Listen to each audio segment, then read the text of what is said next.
Hello,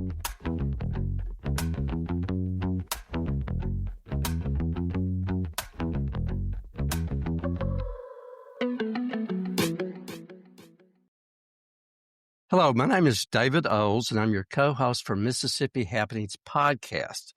Joining me each week is my friend and co-host, Mr. Jim Newman. Jim, hello. How are you? Oh, if I were any better, I'd be twins. Of course. Of course.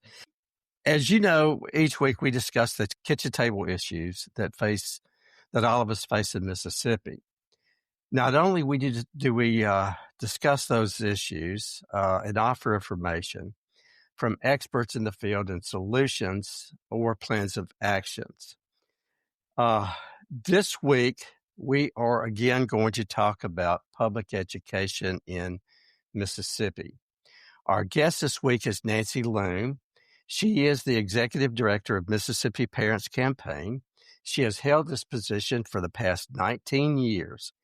And it is the mission of the Mississippi Parents Campaign to ensure that public education parents, educators, and supporters have a voice in the legislative and policy decisions that affect our children's education, and a means by which they can hold legislators and policymakers accountable. Nancy, it's good to see you again. Thank you. It's great to be with you. Nancy was here with us back in February, and we had a good discussion. Yes, about funding, about school choice vouchers. And having said that, Jim, I will turn it over to you. Well, thank you. Nancy, let's just start off. Why are public taxpayer monies going to private schools? Well, they shouldn't be. And our Constitution says that they shouldn't be. There's a provision in our Constitution that says that no public funds should go to a school that is not a free school. Any school that charges tuition should not be eligible to receive public funds.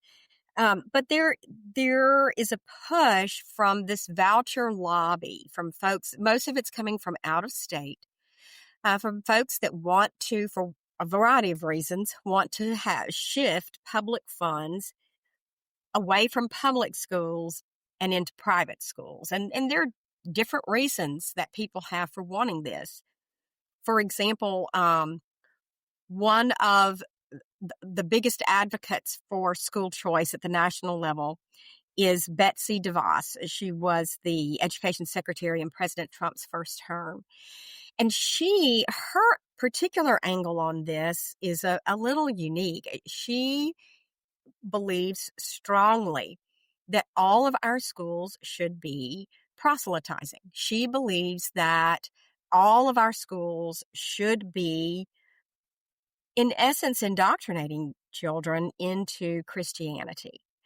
And so she wants to see public funds going to private schools that profess Christianity, teach Christianity. So that's her angle. I don't guess it dawns on her that that means that there also would be public funds going to other religions that also would be proselytizing and indoctrinating children in religions that are not Christianity. Then there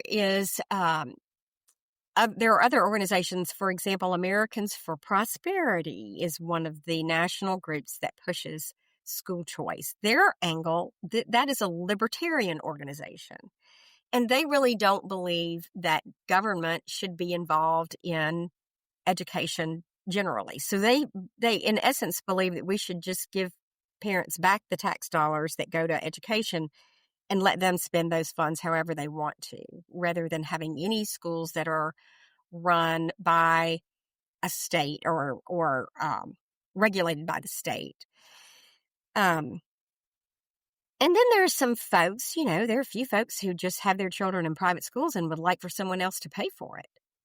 So there are different reasons, but overwhelmingly, the clear majority of people, not only in Mississippi, but across the country, oppose that. They disagree with those positions. Overwhelmingly, people believe that public funds should be reserved for public schools that are held to certain academic standards and that are accountable to taxpayers for the way that the success that they have in moving children toward those standards. And that because they are publicly funded, they have an obligation to be accountable to taxpayers in all kinds of ways for how they spend their funds, how they educate children, all of those things. So public schools are accountable to the public in that way. Private schools are not. And so most people oppose school choice. And we know that because, for all kinds of reasons. I mean, we see that in polls and that sort of thing, but also because the issue of using public money to fund private schools has been on statewide ballots 13 times in other states. It's never been on the ballot in Mississippi. But over the years, it's been on the statewide ballot 13 times in other states. And it has lost overwhelmingly every single one of those times. It has never won. School choice has never won a ballot initiative in any state at any time. It most recently was on the ballot in 3 states in last November's presidential election. It was on the ballot in Colorado, Kentucky, and Nebraska, and was defeated overwhelmingly in each one of those states. Some interesting data. Kentucky is a really interesting state to look at in terms of its initiative. School choice, as you know, Kentucky went for President Trump. So the majority of Kentuckians voted for President Trump. School choice not only lost overwhelmingly, it lost in every single county. It did not win in one county in Kentucky. And here's the really interesting data point. The higher in a county, the higher the margin of victory for President Trump, the higher the margin of defeat for school choice.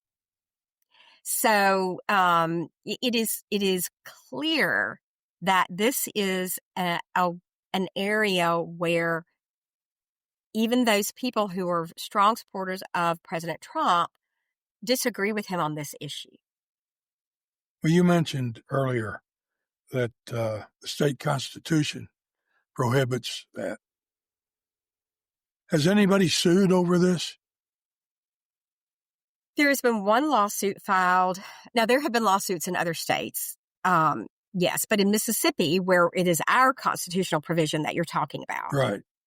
There has been one lawsuit filed by Parents for Public Schools. That is a different organization from the Parents Campaign.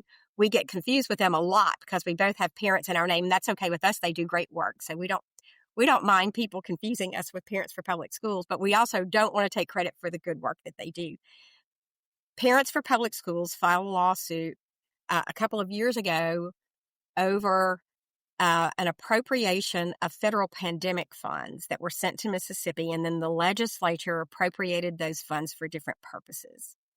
And one of those purposes was a $10 million appropriation for infrastructure improvements in private schools. So those funds were not to go to any public school. It was $10 million designated for private schools and specifically for infrastructure, which is interesting because the state of Mississippi doesn't provide facilities funding, infrastructure funding for public schools.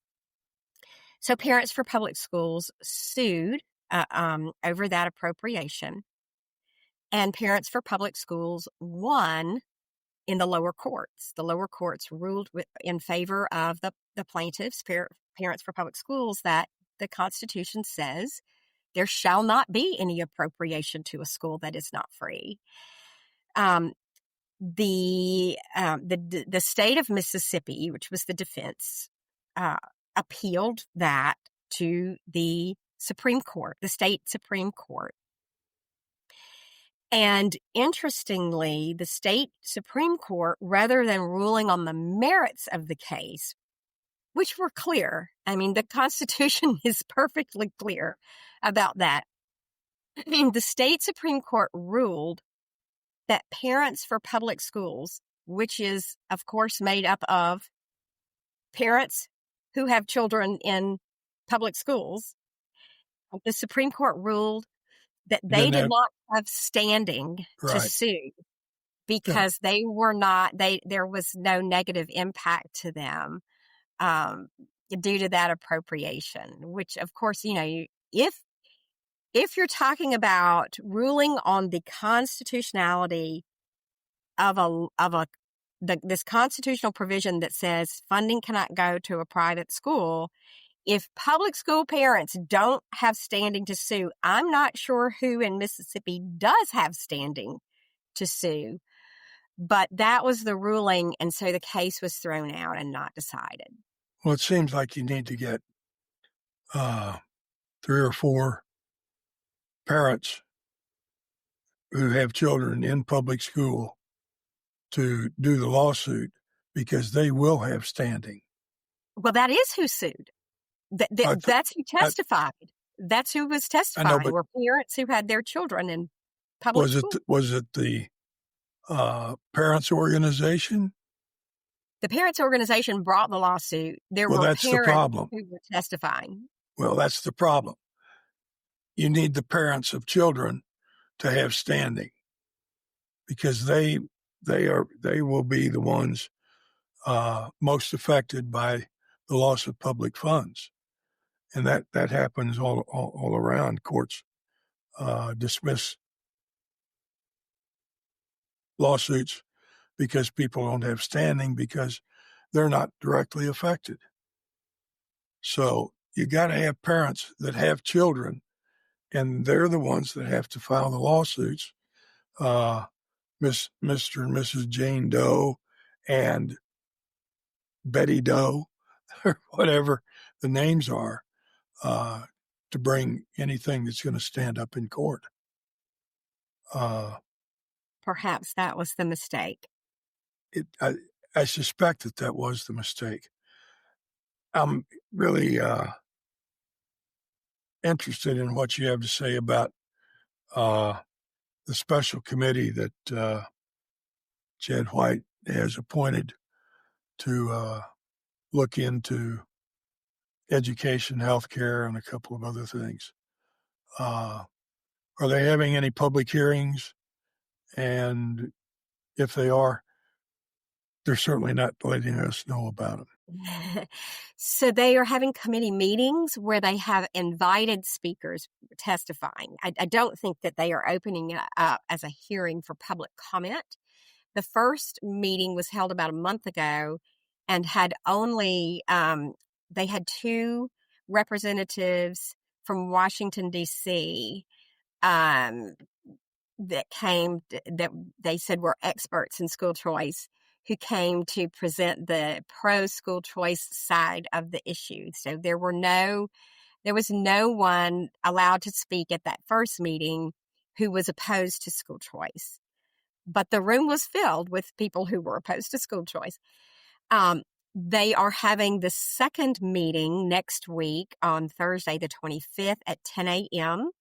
Last I checked, it was not on the legislative website, but I checked in with the chairman and he confirmed for me that that is the time and date of the meeting. It's going to be held at the Capitol in room 113. We would encourage folks to come to that meeting, again at 10 a.m. And they have said that they will have speakers representing public schools and folks who don't agree, people who support our Constitution that says that no public funds should go to private schools. Will you be able to speak? No, I asked to be able to speak and was not given a slot, although the chairman did say that he would put me on the list for there is going to be another meeting. So he said he would put me on the list for the next meeting and let me know whether or not that works out. Who is on the list? I don't know. You don't know? I haven't seen the agenda. I have not seen the agenda.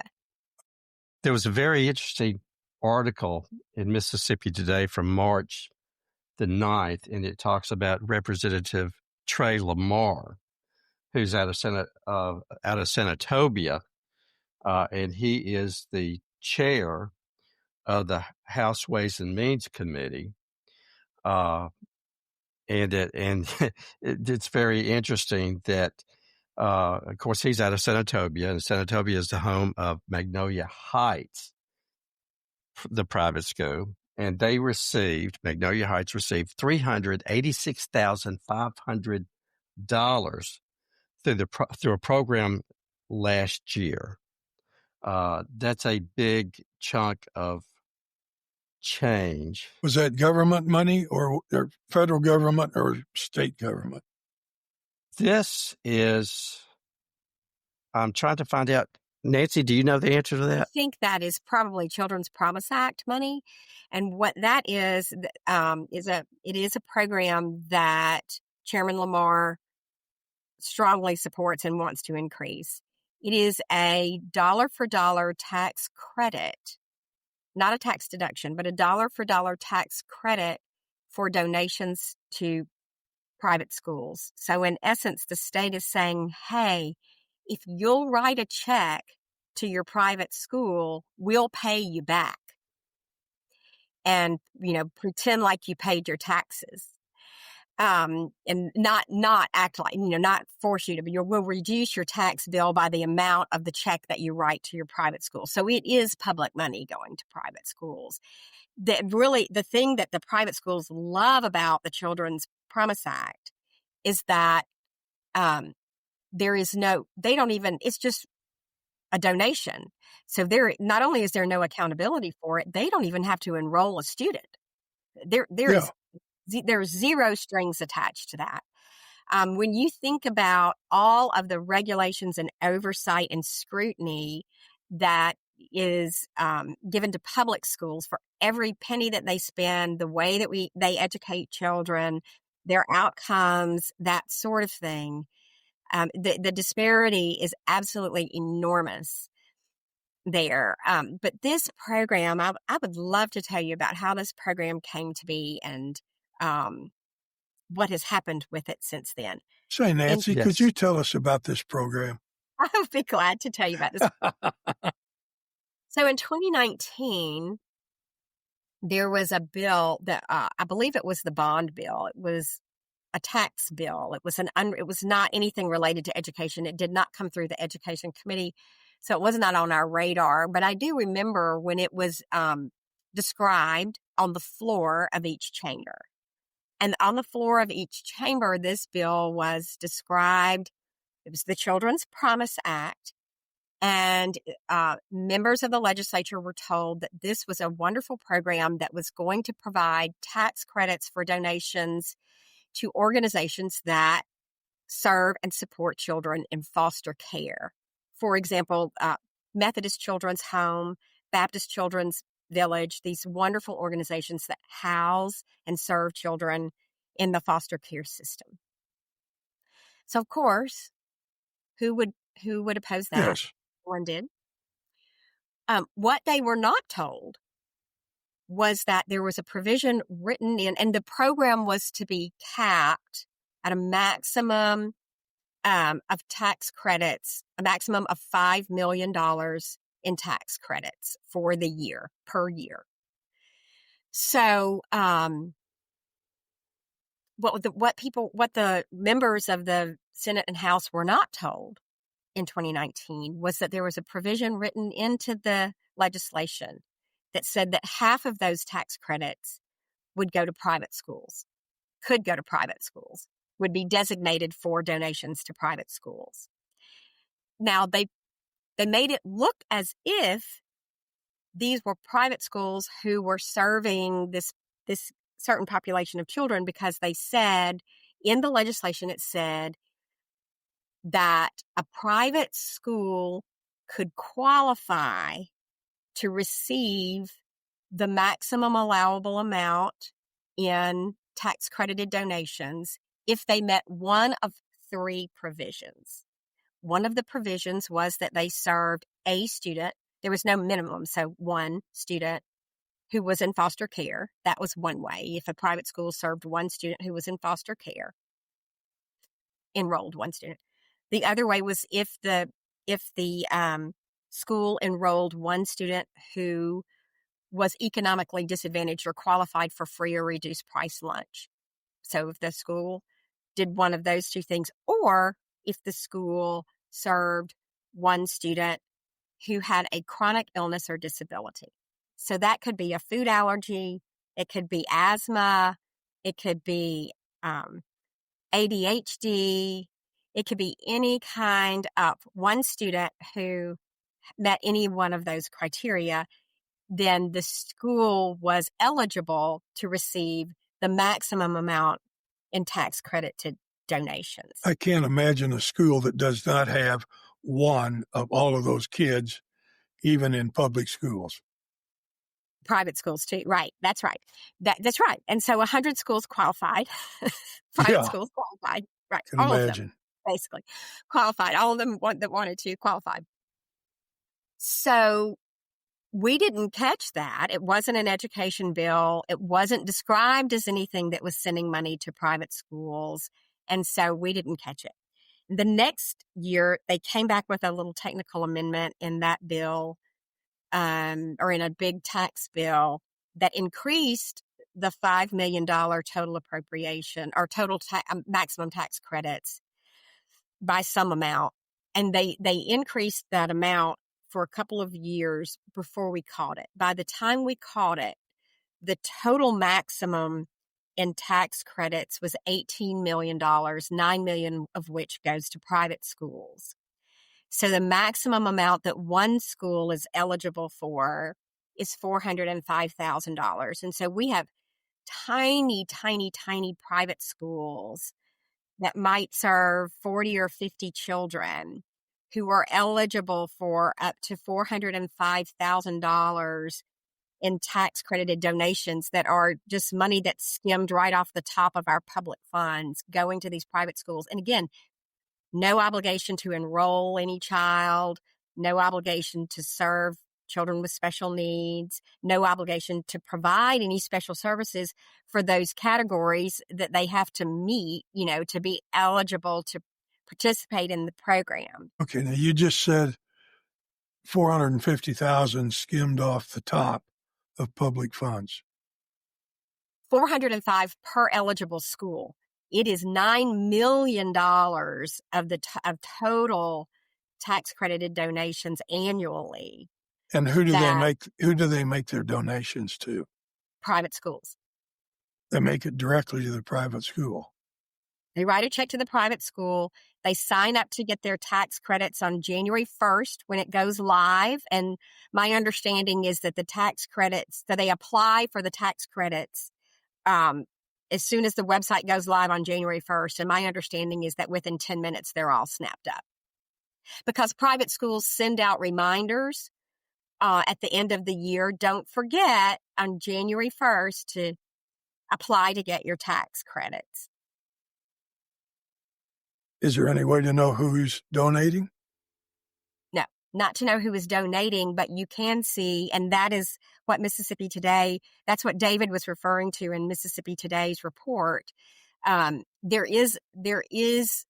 can find out how much each school is getting and which schools have signed up to be eligible, but you cannot see who the donors are. And private schools have said publicly that this is their preferred way to receive state funds because there are no strings attached. MAIS is the largest statewide organization for private schools, the Mississippi Association of Independent Schools. And on their year-end report, they had a page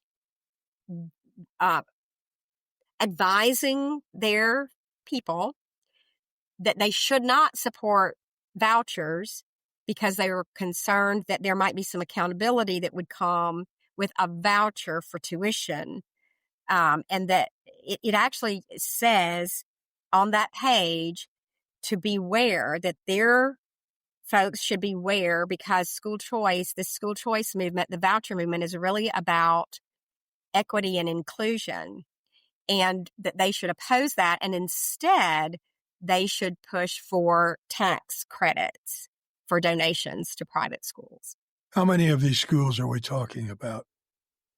Last I looked, there were about 100 that had signed up to receive the tax credit. Now there are probably a couple hundred private schools in Mississippi. Really? Well, yes. Some of them are tiny. I mean, you're talking about now there's this national push for what they call micro schools, which are just groups of parents that are really homeschooling their children that get together and kind of share that responsibility for homeschooling their kids. And so these micro schools might have 10 kids in them. So you're talking, when you start looking at schools that are that small and serving that few students, that adds a lot of schools. Oh, let me ask you something. You may not know the answer, and that's all right. Given the vaccination situation, will private schools or are private schools required to follow the same vaccination laws as public schools? No. A lot of them do require vaccinations, but they are not required to. Now, let me also remind you that there was a ruling that it was not legislation that was passed. It was a court ruling. There was a lawsuit alleging that Mississippians should be allowed a religious exemption it was a violation of their rights not to allow a religious exemption. So there had always been a medical exemption. If there was a medical reason that your child should not take a vaccination, that has always been allowed for your child to attend public schools with a medical exemption for vaccinations. But this was a lawsuit alleging that it was a violation of religious rights to force children to be vaccinated to attend public schools, that they should have a religious exemption. When that lawsuit was filed against the state, our Attorney General Fitch, agreed with the plaintiffs. Instead of defending our state laws, she agreed with them. And so that was that. And so that was the ruling of the courts. It's like, okay, both sides agree. And so now, without having legislation that passed our legislature, Mississippi has a religious exemption for vaccinations, which means that a parent can just say, my religion, my personal religion, my religious beliefs are that my child should not be vaccinated. And there's not a list of approved religions? Nope, you can have your own religion. The religion of Jim Newman. That's right. I remember the days when Mississippi led the nation in vaccinations, and we didn't have mumps, measles, rubella, any of that stuff. We just didn't have it. And we were the best state in the country. And we're not going to be. We are seeing our vaccination rates decline. Yep. The public but school. But other states are too. Yeah. They're probably not going to require all of the vaccinations that public schools do.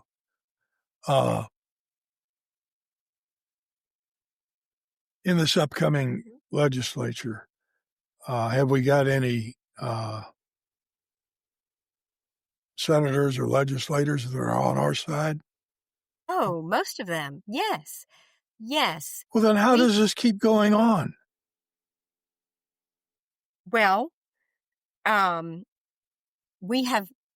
legislature has defeated the voucher programs, that have been introduced every single year. Multiple voucher provisions are introduced, and those have been the large voucher programs have been defeated. Our legislators have stood up with their constituents. They know where their constituents stand on these issues, and so unlike most other states, Mississippi's legislators, we should be very proud of the fact that they have stood up. They are getting a lot of pressure to support this school choice movement. A lot of money is coming in from outside of the state. The voucher lobby is primarily funded from out of state, and they are pouring money into the state and staffing up here to pressure legislators. They are threatening to run opponents against them in the next election and fund their campaigns, that sort of thing. So that's why it is so important for us, for public school supporters, to support our legislators who are standing with us. And this is on both sides of the aisle. We wouldn't be winning this in Mississippi if we didn't have legislators on both sides of the aisle standing with us. And part of our job at the Parents Campaign is to let constituents know who these legislators are who are standing with their constituents so that they can support them, continue to reach out to them, ask. We want our moms and dads reaching out to their legislators saying, how can I help you? I want to thank you for supporting us, and we are standing with you. We want you to know how grateful we are for your votes against these voucher provisions, against school choice. We are standing with you. We will continue to stand with you. Please continue to stand with us. It's very, very important. And we actually have, the Parents Campaign has organizations in other states coming to us saying, how in the world are you doing this? And the answer is that we make sure that our moms and dads and teachers and concerned citizens in every corner of our state understand the importance of letting their legislators know that we're paying attention, that we recognize their support, and that we're going to stand with them, and we are going to have their backs in the next election. When these school choice voucher proponents are coming after them, we know who they are, and we are paying attention, and we are going to stand with them. Kind of switching gears here for a second. Also in the Mississippi Today, you wrote an article from June the 24th about the Trump's big, beautiful bill. And tell us a little bit about that, and how is this bill going to affect maybe school vouchers, how is it going to affect public education? Well, our focus was on just one provision. That bill was very, very broad. It was a budget reconciliation bill that covered all manner of things that we don't track. But there was a voucher provision written into that bill that we are concerned about. So written into the bill was a provision that creates a federal tax credit voucher program that if a state opts in, and this is an annual opt-in by the state, we think probably the rules haven't all been written. So the Department of Treasury, because it was this is budget bill, so the Department of Treasury will write the rules that better define the program. The language written into the bill itself was very sparse. It's not very well defined. So a lot remains to be seen. It looks like the person who will decide whether or not our state opts into the program will be the governor. What the law says is the governor or whoever your state law designates as the person to determine federal taxation issues. So I'm not aware of someone else that's designated to do that. So the governor will decide whether or not we will participate, whether or not Mississippi will participate. And if Mississippi does participate, then the governor will designate certain 501c3 organizations as scholarship granting organizations, SGOs.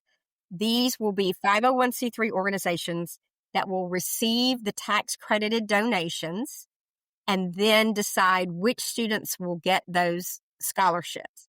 Gee, David, we could apply. So, well, you could. You'd probably have to go to school, but you could apply. Not sure if that's what you want to do or not, but I'll leave that up to you. An individual taxpayer is eligible for tax credits for donations up to $1,700 annually to these SGOs. And then the rules, again, much of the ruling hasn't been written yet, and we're waiting to see. But so far, what was written into the bill was that the SGOs, scholarship granting organizations, must serve 10 or more students. So they can't give all the money to one student. They have to grant scholarships to 10 or more students, and they can't all attend the same school. So 2 or more schools. And the scholarship granting organization must spend 90% of the donations on scholarships. So they can keep 10% of it for themselves.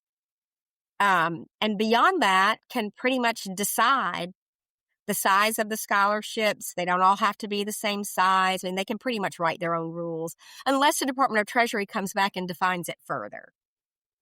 And so that is something that we oppose, clearly, obviously, for obvious reasons.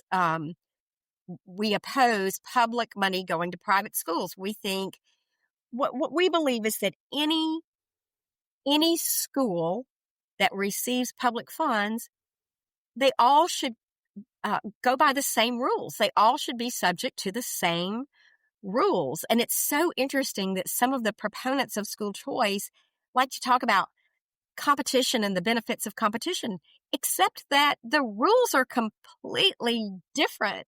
You have, what we're talking about is this two publicly funded systems of education. Uh-huh. One that is accountable to taxpayers for how they spend money. They are held to high academic standards, and Mississippi's academic standards are very rigorous compared to other states. They've been noted as such at the national level. So one where the schools are held to high, rigorous standards. They're accountable to those standards. The public knows how well they're doing, moving students toward those standards. Every penny is scrutinized. They have audits. There are all these, and everything they do is open to public scrutiny. Their board minutes, teacher lesson plan, everything in a public school is budgets are open to public scrutiny. And then you have this other publicly funded group of schools that have no rules at all. They can, and the public schools, of course, are open to every single child that lives within the district. They do not get to pick and choose their students. They're open to all children. And for the children they serve who have special needs, federal law requires that any accommodation that the student qualifies for must be provided by the public school. And remember that our Constitution says that they cannot charge tuition. They must be free. So on the other side, you have these publicly funded schools that have no rules at all. They pick and choose the students. They only enroll the ones that they want. They can kick them out for any reason at any time. There is absolutely zero scrutiny of how they spend their money, how they make their decisions. Their boards are not open. Their board meetings do not have to be open to the public. They don't have to provide any transportation. They can charge any tuition they want, including well above what a voucher would cover, and they can raise, and in other states, that's what's happened, is that they've raised their tuition, sometimes by the amount of the voucher. So they have no rules that they follow. Wow. So a lot of double dipping, it huge, appears. Well, and it's a huge double standard. So who would create a publicly funded education system like that, where you have one set of schools that has all of these rules and regulations and accountability and the other with nothing? It makes absolutely no sense whatsoever. And because of that, because public schools are held to high standards and accountable to those standards, and private schools are not, there are some states that test their voucher students using the same state test that the public school students take. And in all of those instances, the public schools outperform the private schools, even though the private schools are picking and choosing their students. Got it. What are the things that you, and I know in the last conversation we had back in February, you are a big proponent, and you love to talk about the success in public education in Mississippi. Tell us about what's. I think Mississippi had some gains recently, didn't we? We are so proud of our public schools. You know, and this is on national tests where we have apples to apples comparisons with all states and Department of Defense schools. And you know, when those tests were first given back in 1992, Mississippi was so far behind, way back in last place. If you look at that trajectory, every year since then, we've been closing that gap. So, you know, a lot of people want you to believe that all of the progress has been made just in the last decade or so. And that's simply not true. We've been closing that gap for a long time. It took a long time for us to catch next to last. I mean, we were way back. But in the last, so our students are tested on these national tests in reading and math in grades 4 and 8, 4th grade and 8th grade. And and it's every other year that the test is given. So most recently, the test was given in 2024. And our test scores, our average test scores in Mississippi in 4th grade reading are now 9th in the country.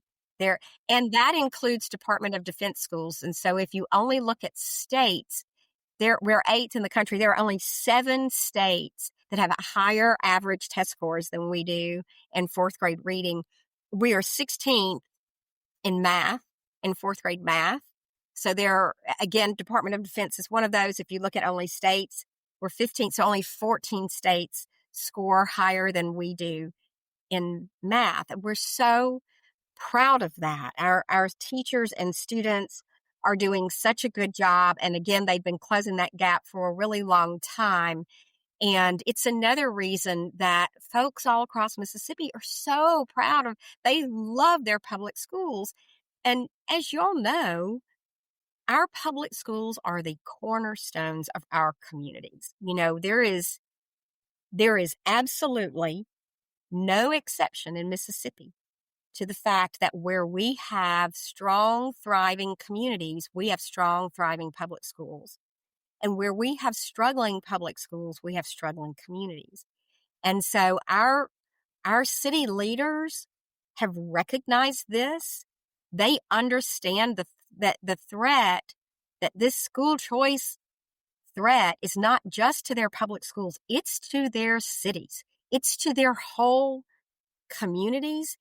And that is why, I don't know if you all have heard this news, but we now have city municipal boards that are weighing in on this issue and adopting resolutions opposing school choice.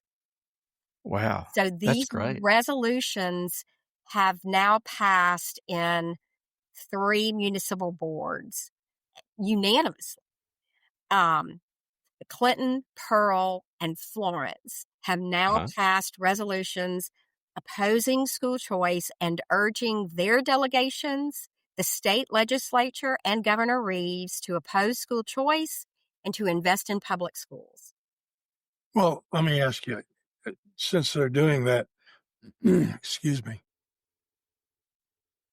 are the rural communities, and I mean the really rural communities, are they getting enough funding to be included in this number 9 in reading and number 14? And are they in that, or are they struggling still? Because I've been to some of the schools in southern Lee County, and their facilities need lots and lots of money. That's a wonderful point. And yes, and you know, there's some very interesting national research recently that shows how important facilities are to student achievement. That, you know, if you've got rain pouring in your roof and your heat and air don't work and your bathrooms don't work, it's very hard for children to learn. It is. And so this is a huge issue. And I'm glad that you bring this up, Jim, because the state of Mississippi does not provide any state funding for facilities. That is left to the local taxpayers. So local taxpayers have to pass bond issues to repair or renovate or build new facilities. And that is why you see such terrible discrepancies across the state in the quality of facilities. I personally believe that it is an issue that the legislature needs to address if they want to make sure that every Mississippi child has an equal opportunity to get a terrific education. Our schools, even those rural schools, are truly doing a very, very good job. They have improved dramatically over the years. We now only have, I believe it's 3 school districts that are rated F out of 140. And so our school districts have really come a long way and are doing very well. But this facilities issue is a big one, and it makes a big difference. Our funding per student that districts get, our school funding formula is a very equitable formula, and it does account for the circumstances and needs of students in individual school districts.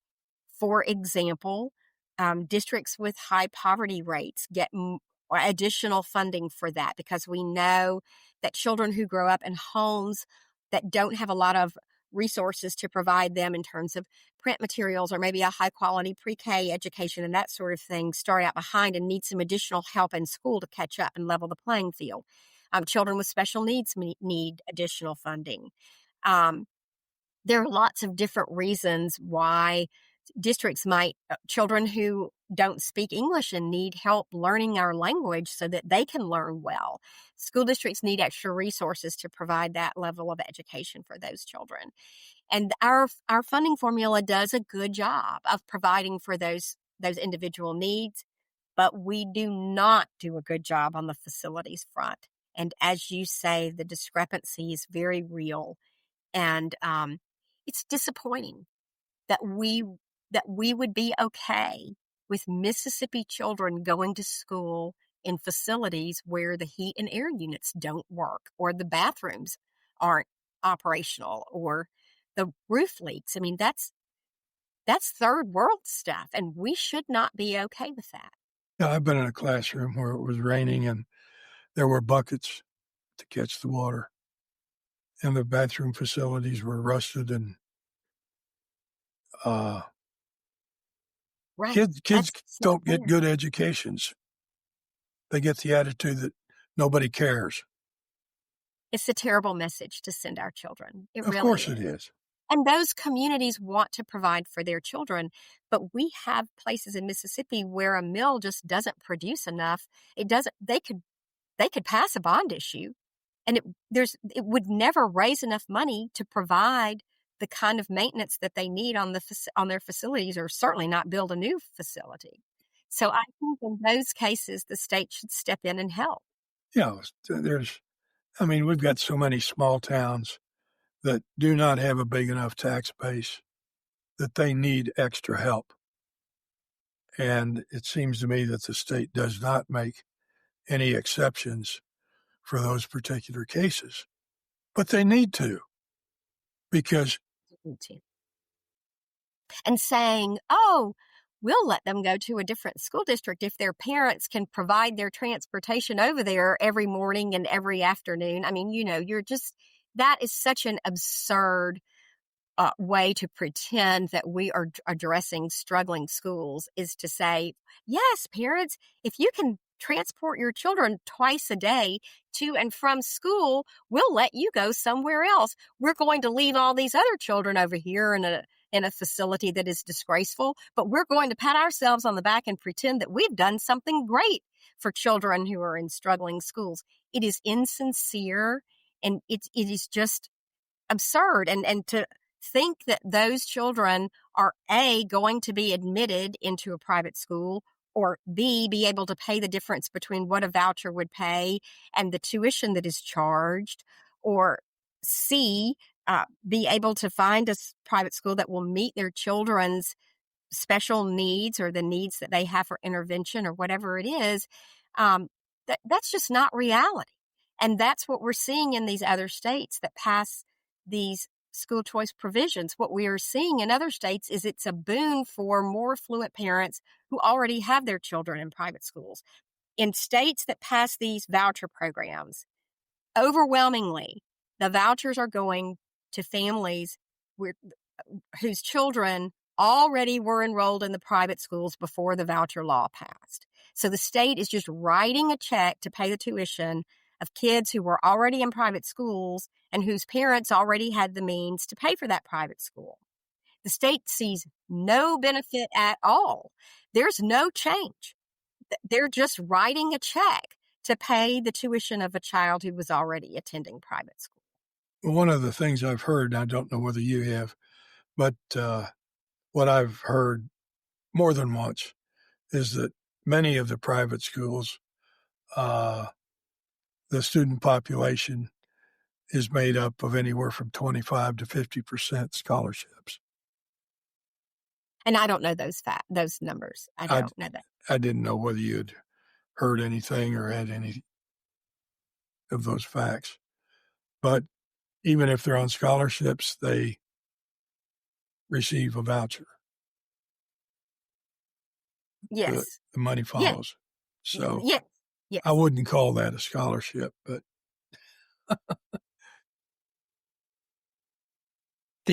Nancy, the last time you were here, we also talked about the Tim Tebow Act allowing homeschool students to participate in extracurricular activities and sports. What's the latest on that?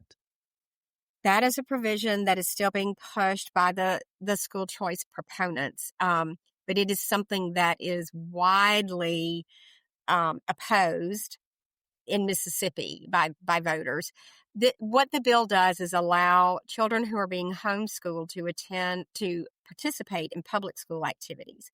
And the problem with that is, well, there are several problems with that. One problem with that, a primary problem with that, is that public school children are required to maintain a 2.0 grade point average to be able to participate in extracurricular activities to make sure that the number one priority is academics. And so if you're letting homeschooled children whose parents are grading their papers participate, you clearly do not have a level playing field in regard to that rule. The other thing is that for coaches, there can be an issue where, if this is a child who is enrolled in your school, they're in school all day long, the parents, you have a relationship with their parents. It's just easier to have everybody kind of understanding the rules, understanding how your school operates, the expectations. We're talking about kids putting on a jersey and representing your school, but not wanting to participate in anything else that your school does, only the sport that he or she wants to play. And so it also just kind of creates some issues there for the coaches with expectations and discipline and that sort of thing. But the other thing that is very worrisome to me particularly about that 2.0 grade point average requirement, is that it actually incentivizes struggling students to drop out of school. Because in Mississippi, there is no regulation at all of homeschooling. The only thing a parent has to do to homeschool a child is to fill out a few lines on a form at the Department of Education saying, I'm going to homeschool my child. There doesn't have to be any evidence at all there is any academic preparation taking place. None. They don't even have to pretend. They just fill out a form saying, I'm going to homeschool my child. So if you've got a child who is struggling but wants to play that sport, the incentive would be just drop out of school. Just have your parents sign a form saying you're going to be homeschooled. They don't really have to do anything. They don't have to be home with you. And you can still stay on that team and keep your spot. And so I worry about that because we hear from folks who deal with children who've been abandoned, unfortunately, we do have situations in Mississippi where children don't get the care that they need at home. And I have heard from multiple people who are engaged with those children in a variety of ways that many of the children of the neglect cases that they see are children who have had parents fill out a form saying that they're being homeschooled, and those children are receiving no education whatsoever at home. Their parents are just tired of dealing with, maybe there's a discipline issue in the school or whatever that the parents are tired of dealing with. And so they just check their kids out and say, we're going to homeschool, but the kids are getting nothing. And as we see the homeschool numbers escalate, we're seeing more and more cases like that. Your public school teachers can tell you that they know a lot of those kids and they know what the history is in those cases. And it's very, very sad. And for some of these children, it's dangerous. And it worries me that we would pass a law that would say, hey, if you want to drop out of school, you can just pretend you're homeschooling and we'll still let you participate in the activities and have all the fun.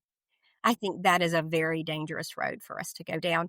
And it's not fair to the kids in the public schools who are playing by the rules. Well, it's not fair to the kids that are being homeschooled either. It's not. Because they're being taken advantage of because they're really not getting educated. As we wrap it up, Nancy, it's been so good to see you again and for you to come and share your information with us. What is, let me start all over. What do you need from us and what do you need from the parents and what do you need for our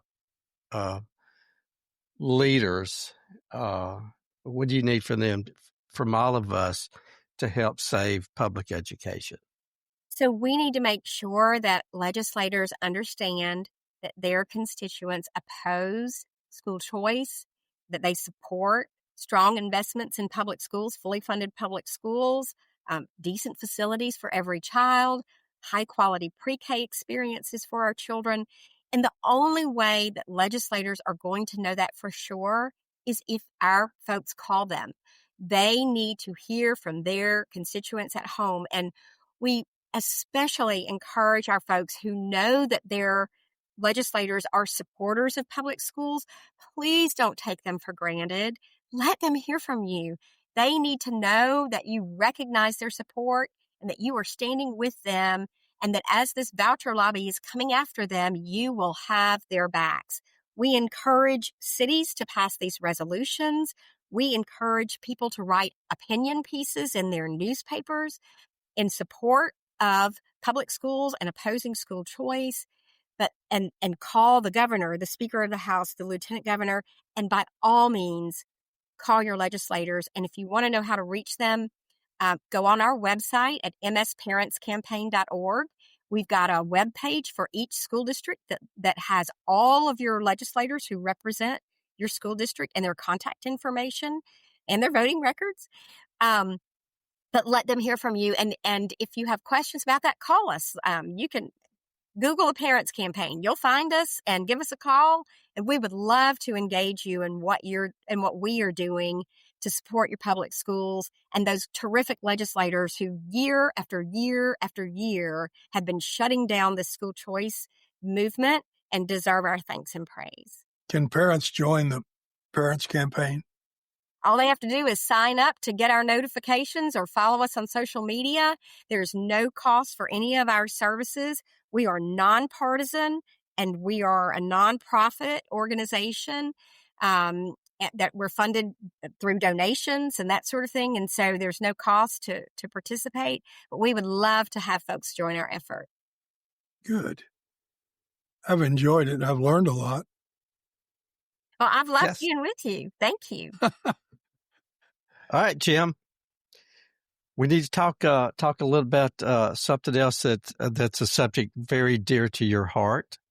very dear to my heart. It's because I have to write you a check every month for these podcasts to continue.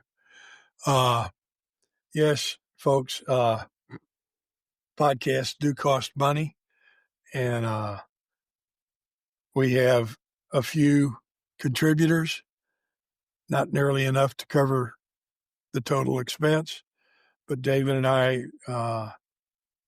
seem to always come through and make it up. But we would encourage anybody that would like to donate because they think what we're doing is worthwhile. We are a 501c3. It is a tax-exempt donation. And David can tell you how you can get us the money.